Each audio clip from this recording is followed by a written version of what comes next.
আসসালামু আলাইকুম রহমতুল্লাহি বারাকাতুহু মাই ব্রাদার অ্যান্ড সিস্টার, আশা করি আপনারা সবাই ভালো আছেন। আলহামদুলিল্লাহ আমরা ভালো আছি। আজ গার্ডেন হইতে ভালো নাই, বাট আলহামদুলিল্লাহ আমাদের শরীর স্বাস্থ্য আলহামদুলিল্লাহ ওই সব দিক থেকে ভালো আছি আলহামদুলিল্লাহ। এই দেখেন অবস্থা এখানে কী হয়েছে, আমি হঠাৎ করে দেখি একটা পাতাও নাই এইটার ভিতরে। আমি হচ্ছে হ্যাপেন। তো আমার হাজব্যান্ড কালকে রাত্রে আসছে, যদিও সে প্রতিদিন রাত্রে আপনার ব্যাকে যায়, ফ্রন্টে আমরা কখনো আসি না, বিকজ টমেটো আমার মনে হয় না খুব একটা সেলাক্স খায়, বাট খুব হার্ডলি আর কি পাতা টাতা খায়। সো দ্যার ইজ আমি যে বলতেছি তার প্রমাণ স্বরূপ আমি আপনাদেরকে দেখাচ্ছি। ওই যে দেখেন বসে আছে একটা স্নেক, খুব সুন্দর করে। রাত্রে আসলে এরা মানে দেখেন খায় কীভাবে খাইছে, মানে পুরো গাছটাকে মেরে ফেলছে। আমার সামনে একটা আপনার শশা গাছকে এমনভাবে খাইছে, মানে কি বলবো, মানে এত মনে কষ্ট লাগছে। আপনার একদম গোড়া থেকে খায়, পুরো এত বড় একটা গাছ খেয়ে শেষ করে ফেলছে। মানে এই কয়দিনে আপনার কোনো ইম্প্রুভ হয় নাই, উল্টা আরও কী হয়েছে, এই লাক্সের পরিমাণ এত বাড়ছে যে আপনি প্রতিদিন রাত্রে বের হয়েও আপনি মেনটেন করা যাচ্ছে না। এরা এইভাবে খাচ্ছে আর কি। এমনিতে টমেটো গাছে ফুলও চলে আসছে, যদিও আল্লাহ জানে এবছর আমাদের কি হবে। সো আমি হোপিং আমাদের হয়তো এভাবেই যাবে, ধরেন 2 সপ্তাহ ভালো 2 সপ্তাহ খারাপ যাবে। ঠিক এটা একটা প্যাটার্নে আসে, আমি প্রতি বছরই আমি ফলো করছি। ধরেন কোনো কোনো সময় এরকম প্যাটার্ন আসে যে 1 মাস ভালো যায়, তারপরের মাসটা ভালো যায় না। সো দেখা যাক কী হয় এবছর। সো বলতেছি তো স্যাটারডে থেকে ভালো দেখা যাবে। তো আজকে ফ্রাইডে, যেহেতু কালকে থেকে বলছে, আজকে থেকেই দেখা যাচ্ছে ইম্প্রুভমেন্ট, ওয়েদার মাচ বেটার। এখন এখানে আমি এগুলো বাঁচাবো কীভাবে দেখা যাক। আজকে রাত্রে আসবে, অলরেডি ওটা আসছে, যেহেতু আমি হাজব্যান্ডকে এখনই জানিয়ে দিব যে ওইখানে একটু বসে আছে, যাতে হি ক্যান কিল ইট। আমি আবার মারতে আমার কাছে খুব খারাপ লাগে আর কি, মানে আমার অভ্যাস খারাপ আর কি, সহজে মারতে পারি না। আলহামদুলিল্লাহ আমাদের পুরো বাসার মধ্যে আমি দেখেছি যে আমাদের এই আমার ফ্যামিলির যে টয়লেটটা, সেখানের উইন্ডো লেসটাতে সবচেয়ে বেশি আপনার টেম্পারেচার ভালো থাকে। তো আমি ভাবলাম এই গাছগুলোকে একটু ইম্প্রুভমেন্টের জন্য তাড়াতাড়ি করে আবার এখানে নিয়ে আসছি। সো আলহামদুলিল্লাহ ভালো দেখা যাচ্ছে। এখানে 4টা করে পাতা চলে আসছে অলরেডি। সো ইনশাআল্লাহ যদি কালকে ভালো দেখি, সানডেতে আমি ইনশাআল্লাহ বাইরে দিয়ে দিব। আর এটার মধ্যে তো প্রচুর ফুল হয় আপনার প্রতি বছর আলহামদুলিল্লাহ। সো আলহামদুলিল্লাহ এই যে আপনার এগুলো গিয়ে আপনার পাথরকুচি, and they look good to আলহামদুলিল্লাহ। অ্যান্ড দেন বেগুন গাছগুলো ঘরে আনার পর একটু বেটার দেখা যাচ্ছে ইনশাআল্লাহ। I hopefully in the Monday they gonna go out ইনশাআল্লাহ। আলহামদুলিল্লাহ সানস কাম আউট আলহামদুলিল্লাহ। So hope they stay only. আপনার করলা গাছগুলো একটু ইম্প্রুভমেন্ট আসছে, আর কোনো কিছুতে ইম্প্রুভমেন্ট না, মানে মনে হচ্ছে যে একদম থমকে যায়, যেরকম গত 2 সপ্তাহে মনে হয় যে থমকে গেছে অনলি করলা গাছগুলো। বিকজ অফ আই থিঙ্ক এই জায়গাটার মধ্যে মানে সূর্যটা যদি কোনোভাবে উঠে, it doesn't matter what is the time, the day time, এই দেয়ালটা পেয়ে যায়। সো দ্যাটস ওয়াই আমাদের বেডরুমটা অনেক বেশি হট হয়ে যায় যদি টেম্পারেচার হাই হয়ে যায়। It's hard to sleep. So this is how আলহামদুলিল্লাহ। সো আর মরিচ গাছ আমি আপনার 10টা বোধ হয় 10টা আমি লাগিয়ে ফেলেছি, যেগুলো আমাদের বোম্বাই মরিচ আর কি, আপনার নাগা মরিচ বলে। আমি স্টার্ট করে দিয়েছি, কী করবো, আমাদের হাতে তো সময় নেই। আর ওই দিন বৃষ্টি হওয়া শুরু করেছে, তা নাহলে আমি শেষ করে ফেলতাম। আর আমার হাতের অবস্থাও ভালো না, বিকজ আমার ডান হাত দিয়ে আমি খুব কোনো কাজই করতে পারি না, মানে একদম সিম্পল কোনো কাজ। সো আমি যদি এখানে ইউজ করে ফেলি, আমার খুব বেশি এনার্জি দিয়ে আমার ঘরের কাজে সমস্যা হয়ে যায়, আমি সেদিন আর ঘরের কাজ করতে পারি না। তো ওইভাবে মেনটেন করে করে আমাকে কাজ করতে হচ্ছে, খুবই সাবধানে। খুব বেশি হেভি হইলে একটু হেল্প নিয়ে নিই আমার হাজব্যান্ডের কাছ থেকে। এগুলো দেখা যাচ্ছে ভালোই হচ্ছে। প্রতিদিন রাত্রে আমার হাজব্যান্ড আসে আপনার, এখন তো আপনার সন্ধ্যা হয়ে যায়, সন্ধ্যা হতে হতে 9:30, তো সন্ধ্যার সঙ্গে সঙ্গে বের হয় না। দে আর সো ক্লেভার। আর সামারে কী হয়, যতই বৃষ্টি হোক না কেন, আপনার মানে ভালো ডার্ক হইতে হইতে নিয়ারলি 11 o'clock হয়ে যায়। তো ওই টাইমটা ছাড়া আপনি যদি আর্লি বের হন, কোনো লাভ হয় না, বিকজ পরে তারা খেয়েই ফেলে। সো দ্যাটস ওয়াই 11টার দিকে বের হইতে হয়, এবং এদেরকে না মানলে কোনো কাজ হয় না আসলে, মানে কোনো কিছু দিয়ে কোনো কাজ হবে না। সো এখানে আমি এখনও ফিনিশ না আলহামদুলিল্লাহ, এখানে আমি দিয়েছি, বাট গার্ডেন মোটামুটি গুছিয়ে এনেছি। শুধুমাত্র চিলিগুলো আছে, যেহেতু বাইরে আছে, আই হোপফুলি ইনশাআল্লাহ দিল ডু গুড। এবার ভালোই হয়েছে আপনার এইগুলো। You can see how much they eating, even bird also eating much, because they are not getting any enough food. So আমি আর স্ট্রবেরি খুব একটা উঠাই নাই, রেখে দিয়েছি যে সবগুলো যেন বার্ড খায় আলহামদুলিল্লাহ। বিকজ এবছর ফ্রুটের অবস্থাও খুব বেশি ভালো না, বিকজ আমরা টেম্পারেচার পাচ্ছি না। অনেক শশা বের হয়েছে, কিন্তু এগুলো হতে পারতেছে না। প্রতিটা শস্যই নষ্ট হয়ে যাচ্ছে, কারণ এটা বাড়তে পারতেছে না, ধরবে কীভাবে। এখানে 2টা আপনার এক্সট্রা লাউ চারা বের হয়েছিল, দেখেন অবস্থা। মানে এদেশে তো কিছুতেই আপনি এই টাইমে সরাসরি লাগিয়ে, মানে বাংলাদেশে যেরকম আমরা মাটিতে ফেলে দিতাম, আমার নানুদেরকে দেখতাম, ওভাবে আপনার হবে না এই দেশে। আর এই যে দেখেন, মনে হয় যে গাছ একদম থমকে গেছে। ঠিক এই জায়গাটার মধ্যেই সীমাবদ্ধতা আছে, কোথাও বাড়ে নাই। ওই যে বললাম, আমরা যতই সাজগোজ করি, যতই অ্যারেঞ্জমেন্ট করি, end of the day is nothing getting out. আলহামদুলিল্লাহ, আমার নতুন অ্যারেঞ্জমেন্ট যেটা এবছর আমি গত বছর থেকে আমি প্ল্যান করেছিলাম, আর হয়ে ওঠে নাই। এবছর আলহামদুলিল্লাহ আমি স্টার্ট করে দিয়েছি। বড় একটা ড্রাম কিনেছি, আমার সব রাবিশগুলো এখানে রাখবো ইনশাআল্লাহ, একটু পানি দিয়ে ভিজিয়ে রাখবো। তো 7 দিন পর থেকে আমি পানি দিতে পারবো, এটার মধ্যে থেকে থেকে পানি নিয়ে খাবার দিতে পারবো ইনশাআল্লাহ অ্যাজ এ ফুড। সূর্যটা উঠলেই মানে এত সুন্দর লাগে এই দেশটা, আলহামদুলিল্লাহ। সো এই তো আলহামদুলিল্লাহ, আমার কিছু টমেটো গাছ আমি আমার নেইবারকে দিয়ে দিয়েছি, জোর করে দিয়ে দিয়েছি, বিকজ আমার আর এতগুলো দিয়ে আমি কী করবো, এখন শুধু ছিলেগুলো নিয়ে আসি টেনশনে। বা রাত্রে ফক্সও আসে, মানে কোনো শান্তি নাই আর কি। মনে করেন কোনো কিছু করবেন, কোনো শান্তিতে হবে না আর কি। এখন আমার এই গাছগুলো আছে, এগুলো হলো চাইনিজ আপনার যে চাল কুমড়া বলে, ওটা বাড়তি আছে, দেখা যাক কী হয়, বিকজ বেশ কিছু স্লাক্স খেয়ে ফেলতেছে। আর এই চিলিগুলো আমি ইনশাল্লাহ দিয়ে দিব। অ্যান্ড অ্যানাদার ওয়ে ডিস্ট্রয় করে ফেলতেছে আপনার এই যে দেখেন, এগুলো খেয়ে। মানে দিনে বৃষ্টিতে তো স্লাক্সের পরিমাণ অনেক বেড়ে গেছে, ওতে আমাদের অনেক ক্ষতি হয়ে গেছে। দেখেন প্রতিদিন রাত্রে আমার হাজব্যান্ড বের হওয়ার পরেও মানে এদেরকে মেনটেন করা যাচ্ছে না, দমানো যাচ্ছে না। করলা গাছ আমার কাছে মনে হয় ওরা খায় না, পাতাগুলো তিতা বলে।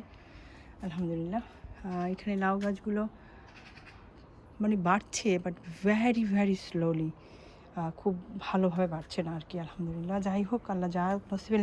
এখান থেকে কিন্তু আমি অলরেডি অন্য বছর দেখা যেত যে আমি অলরেডি আপনার বিনস পিক করা শুরু করেছি, বাট এবছর যেহেতু আমি একটু লেটে লাগিয়েছি, মাত্র ফুল বের হওয়া শুরু করছে আলহামদুলিল্লাহ। ওগুলোর কোনো গ্রোথ দেখা যাচ্ছে না। এগুলো তো অনেক বেশি হিট লাগে আপনার, এগুলো তো চাল কুমড়া জাতের, যেহেতু হোয়াইট গোল্ড, এদের তো অনেক বেশি হিট লাগে। So they have no improvement. এগুলো আপনার একটু পর এদিক ওদিক করে দিয়েছি, বিকজ আমি ড্রাম দিয়েছি চেঞ্জ করে, তো সেই জন্য এখানে বড় পটটা এখান থেকে নিয়ে আসছি। তো এটার মধ্যে আমি ওই যে আপনার যে ওয়াটারমেলন যেটা, সেটা আমি ইনশাল্লাহ এটার মধ্যে লাগাবো। এখানে মোটামুটি সানটা অনেকক্ষণ থাকবে আশা করি। আর এগুলো মোটামুটি ভালো দেখা যাচ্ছে, ওকে, মানে দে জাস্ট লিভিং। আর এদেশে তো সহজে কোনো কিছু নষ্ট হয় না, আপনার পচেগুলো আপনি বুঝবেন না, মানে এরকমভাবে এই দেশে সব কিছু থাকে। চেরি হাতে গোনা 4-5টা চেরি হয়েছে, নট মাছ। সো এবছর যে বললাম ওয়েদার খুবই খারাপ আলহামদুলিল্লাহ। সিম এই যে এগুলো দিতে না দিতে যেহেতু এগুলো দেখা যাচ্ছে, সো তাতে বোঝা যাচ্ছে সিম বাড়তেছে, বিকজ সিমের আবার এই ওয়েদারে অত বেশি প্রবলেম হয় না, এবং অনেক দেখা যাচ্ছে ফুলও বের হচ্ছে আলহামদুলিল্লাহ। So it's not bad. লাউ এখানে যে লিটল বিট আর কি মুভমেন্ট দেখা যাচ্ছে, প্রচণ্ড বাতাসে। আমাদের এখানে একটা সুবিধা হয়েছে আমার গার্ডেনের, আলহামদুলিল্লাহ। আমি বৃক্ষ আমরা যারা অ্যারেঞ্জমেন্ট করেছি একদম দেয়ালের সাথে, ধরেন ফেন্সের সাথে সাইড করে, তো বাতাসে অত বেশি বদার করতে পারতেছে না। অ্যান্ড পাশাপাশি আমি অনেক সাপোর্ট দিয়ে দিয়েছি। অ্যান্ড যারা মিডলে আপনার অ্যারেঞ্জমেন্ট করে, ধরেন যাদের অ্যালটমেন্ট বা তাদেরকে তো মিডলেও অ্যারেঞ্জমেন্ট করতে হয়, আমি দেখেছি তাদের জন্য অনেক বেশি কঠিন হয়ে যায়। দেখেন এই যে মানে আছে সারাদিনের ওয়েদারের পরে, সকালেও আমি দেখেছি অবস্থা খুবই খারাপ দেখা যাচ্ছিলো, খুব একটা সুন্দর দেখা যাচ্ছিলো। আজকে সারাদিনের হিটটা পেয়ে এদের চেহারাটা একটু ভালো হয়েছে। সো আলহামদুলিল্লাহ, এখানে কিন্তু আমার খুব সুন্দর করে বড় হচ্ছিলো। এই যে দেখেন অবস্থা, কত সুন্দর ছিল পাতাগুলো, এত সুন্দরভাবে বড় হচ্ছিলো। And then this is the অবস্থা হয়ে গেছে। অ্যান্ড এই যে এইখানটাতে আপনার এত বড় একটা গাছ একদম ঠিক গোড়া থেকে খাবে, একটা পাতা খাকে, যে একটা পাতা খেয়ে ফেলছে, দেখছেন, কোনো সমস্যা নাই। যাক, আর আজকে এবার আপনার যে শামুক যেগুলো আপনার খোলস সহ, ওগুলা সুন্দর করে বেয়ে বেয়ে উঠে উপর থেকে খেয়ে ফেলার, ওইটা তো একদম আপনার গোড়া থেকে খেয়ে ফেলছে। মন খুবই খারাপ হয়ে গেছে আমার হাজব্যান্ড, একদম রেগে টেগে বলে কি আমি প্রতিদিন যাব। আমি বলছি রাত্রে কি হয়, বাতাস যখন হয় আমরা এটা মনে রাখবো যে সন্ধ্যার পরেই যে কোনো ধরনের বাতাস ক্যান বি হার্মফুল, এতে আপনার জার্ম থাকতে পারে। আর যখন অনেক বেশি জোরে উইন্ড হয়, আপনার যখন কোনো দেশে বালা মুসিবত আসে, যেটা আমরা গ্রামে বলি, ওই সব ক্ষেত্রে দেখবেন বালা মুসিবত বাতাসের মাধ্যমেই আসে। আবার যখন পুরো গ্রামের মানে ওইটার একটা টার্ম পুরো হয়ে গেলে আবার এই বাতাসই তুলে নিয়ে যায়। তো সেই জন্য আমাদেরকে খুব সাবধানে থাকতে হবে। আমি বাচ্চাদেরকে খুব বেশি জোরে বাতাস হলে আমি কখনো বাচ্চাদেরকে পাঠাই না বাইরে, এবং আমি বড়োদের ক্ষেত্রেও আমি বলবো, আমার হাজব্যান্ডকেও আমি দিই না, অ্যালাউ করি না। এবার সে খুবই পুশ করে যে তুমি এত কষ্ট করছো, তো রাত্রে রাত্রে আসে। তো আমি আবার দাঁড়িয়ে থাকি, আবার ইব্রাহিমকে সঙ্গে দিয়ে দিই, তারপরে পুরো লাইট আপনার অন করে দিই সামনে পিছের। তো আবার অনেক সময় আপনার জিনের গত সমস্যাও থাকে, যদিও আমার কাছে মনে হচ্ছে যে আমি যখন প্রথম আসছিলাম আমার একটু মনে হচ্ছিলো যে এখানে কোনো জিন টিন আছে, বিকজ এভরিবডির আপনার ব্যাক প্লেসটা খুবই ডার্ক ছিল এবং খুবই ডার্টি ছিল। আলহামদুলিল্লাহ অ্যাট দ্য মোমেন্ট আমি দেখেছি যে সবাই কিছু না কিছু পিছনে করেছে এবং এটা মোস্টলি সক্রিয় হয়ে গেছে। যেসব জায়গাগুলো খুব বেশি মানুষের যাতায়াত থাকে ওখানে আর থাকতে পারে না জিন টিন। তো আমার কাছে মনে হচ্ছিল ছিল, এখন আর নাই আমার কাছে যতটুকু মনে হয়, but still we can not be confirm, because কোনো মানুষই আপনার এই শেড জাতীয় যেগুলো তৈরি করা হয়েছে পার্মানেন্টলি থাকে না। So we never know, so be careful always এসব ব্যাপারে, বিকজ সব দেশেই আপনার জিন, আমরা যেহেতু মুসলমান আমরা বিশ্বাস করি জিন আছে। সো আলহামদুলিল্লাহ এগুলো সবগুলোর পাতা আমি ছাঁটাই করে দিয়েছি, বিকজ এত বেশি স্লাক্সের উপদ্রব দেখে আমাকে আর ভালো লাগে না আর কি।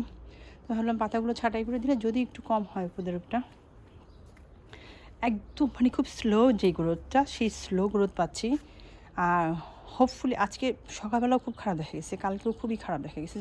দিস ইজ দ্য রিজন আমি কোনো ভিডিও বানাইনি, বিকজ আমি যদি কিছু ইম্প্রুভমেন্ট না দেখাইতে পারি, আমি কী করি সবসময় চেষ্টা করি, বিকজ ভালো টাইম খারাপ টাইম সবার জীবনে আসবে, বাট আমাদেরকে চেষ্টা করতে হবে আমরা যেন খুব বেশি মানে মানুষকে খারাপটা দেখাই না, বিকজ এতে একটা খারাপ প্রভাব পড়ে যাবে মানুষের ভিতরে। আর সবসময় ভালো জিনিসগুলো নিয়ে ডিসকাস করি, মানুষকে ভালো শেখানোর চেষ্টা করা যেন আমাদের জন্য আমাদের উচিত আর কি। দ্যাটস হাউ আমি সবসময় চেষ্টা করি। ভালো মন্দ বললাম যে খারাপ সময় ভালো সময় সবসময় সবার জীবনেই আসবে, কিন্তু মানুষকে যেন ডিসএনকারেজ না করে ফেলি। তো সেই জন্য আমি চেষ্টা করি ভালোটা দেখানোর। আলহামদুলিল্লাহ। সো আমি ডিসকাস করি, ডেফিনেটলি ডিসকাস করি খারাপ সময়কে নিয়েই। মোটামুটি আলহামদুলিল্লাহ। এবং আমি আমার হাজব্যান্ডকে বলছিলাম যে এগুলো নিয়ে টেনশন করো না, এগুলো কিছু করবে না।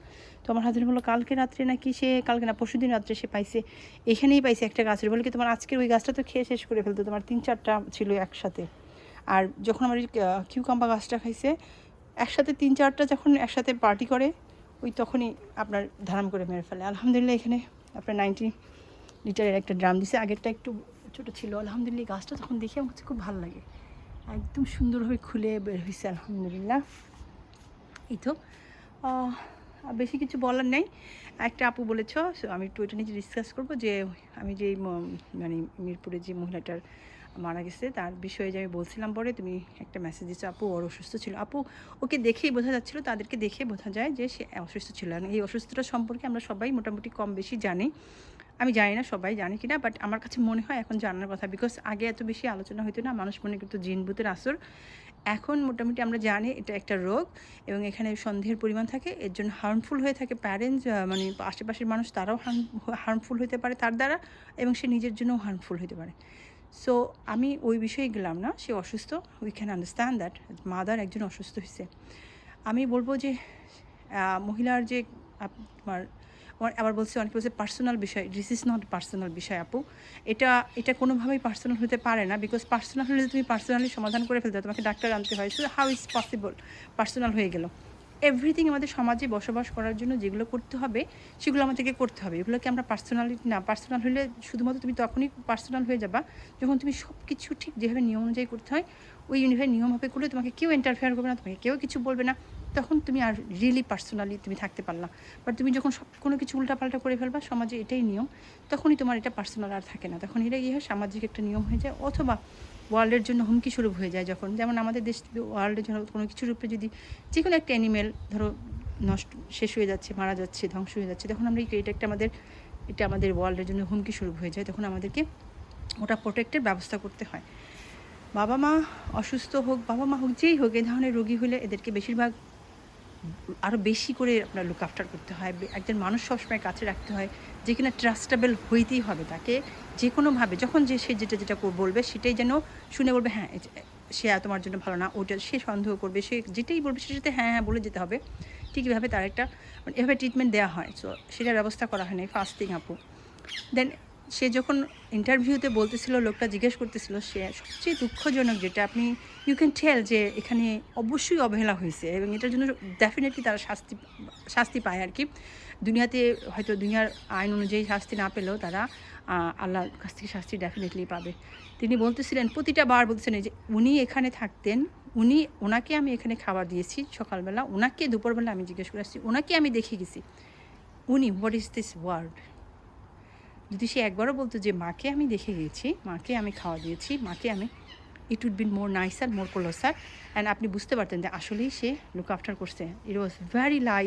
অ্যান্ড আমার কাছে মনে হয় আপনি আরেকটা জিনিস আপনাকে ইনফরম করবো যে মায়ের যদি কোনো রোগ থাকে, it is a very possibility যে সন্তানের হবে। সন্তানের মধ্যে মেয়েদের বেশি পসিবিলিটি থাকে। লাইক মায়ের যদি ব্রেস্ট ক্যান্সার হয়, মেয়েদের ব্রেস্ট ক্যান্সার হওয়ার সবচেয়ে বেশি পসিবিলিটি থাকে। সেজন্য ডাক্তার আপনাদের মায়ের যখন ব্রেস্ট ক্যান্সার হয় আপনাকে পরামর্শ দিবে যে আপনি ডেফিনেটলি 18 বছরের পর থেকে সবসময় চেক আপ করতে বলবে, আপনার ব্লাড টেস্টে চেক করতে বলে। সো এটা একটা ইনফরমেশন আপনাদের জন্য রইল।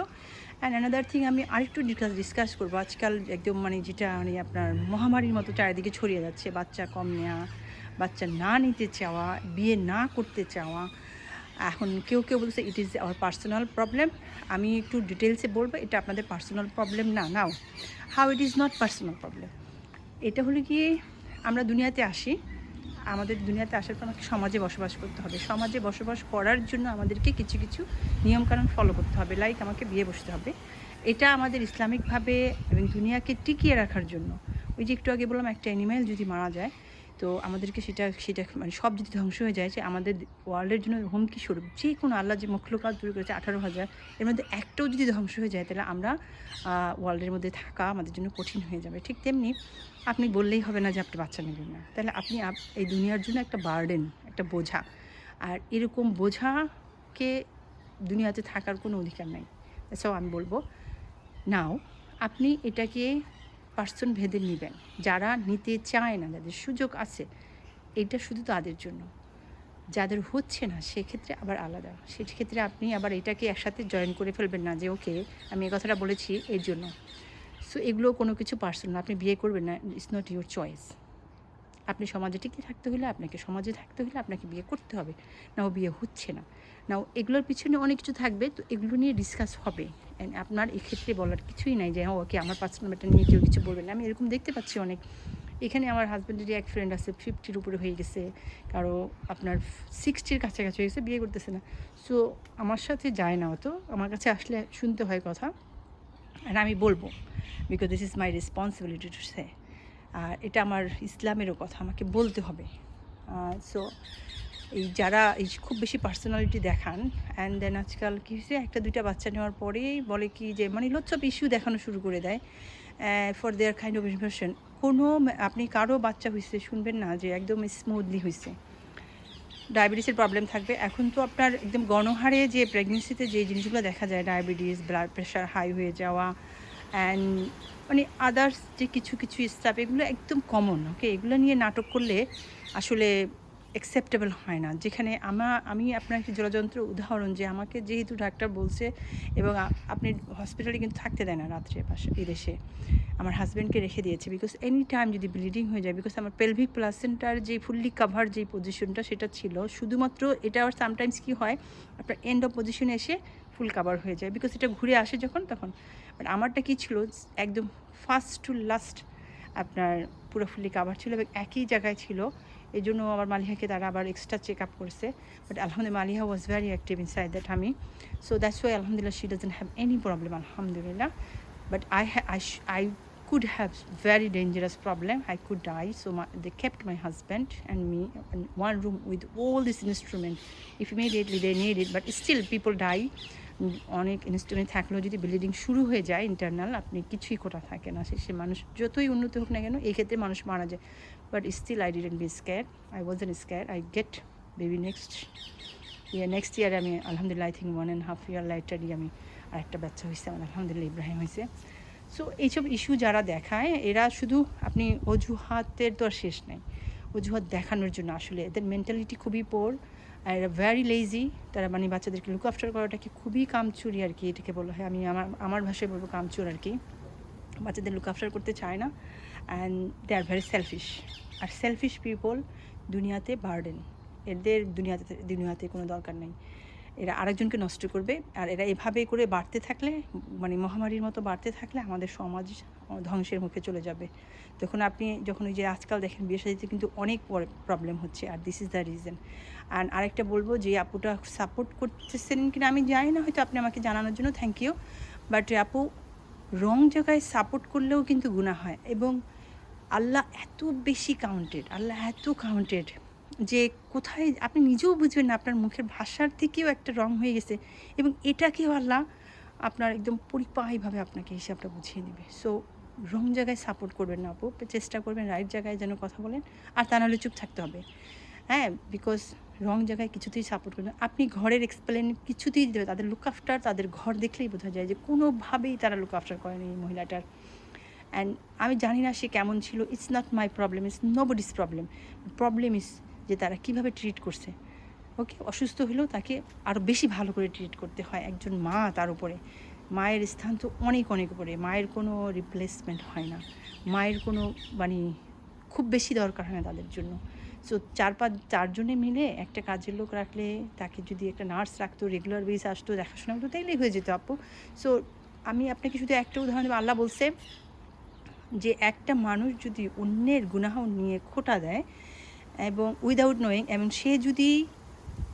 সে যদি তাতে কষ্ট পেয়ে যায় right way, not wrong way, তাহলে কেউ সেই গুণাটা ওই ব্যক্তিকে দিয়ে না করানো পর্যন্ত আল্লাহ আপনার মৃত্যুর আগে তাকে দিয়ে এই গুণাটা করাবে। সো আমার এরকম এক্সাম্পল আমার কাছে আছে। সো আমরা কী করি, আমরা যেন মেক শিওর করি আমরা যেন রং সাপোর্ট না করি কাউকে হ্যাপি করার জন্য, বা নিজের ভুলটাকে স্বীকার করি, সলিউশন করি, এবং আল্লাহর কাছে মাপ চেয়ে আমরা যেন সলভ আউটের চেষ্টা করি।